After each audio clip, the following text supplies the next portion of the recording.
Adiaké, ville balnéaire du sud-est de la Côte d'Ivoire, destination choisie pour la rentrée touristique 2016-2017 de la FINITOURCI, la Fédération nationale de l'industrie touristique de Côte d'Ivoire.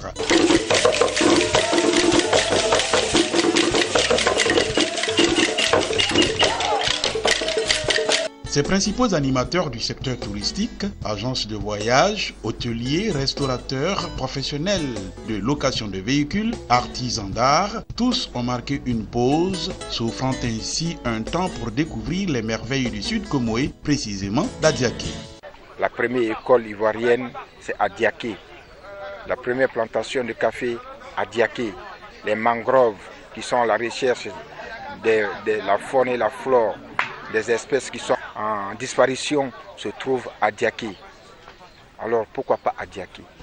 Temps fort de cette rentrée touristique d'Adiaké, la plateforme d'échange et de réflexion sur le secteur touristique en Côte d'Ivoire.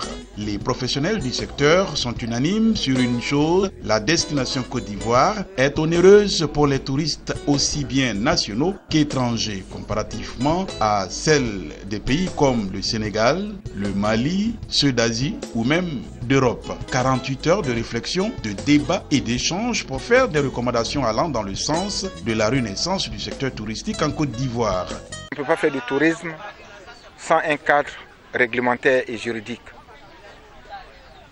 On ne peut pas développer le tourisme sans tenir compte du poids de la fiscalité et de la parafiscalité.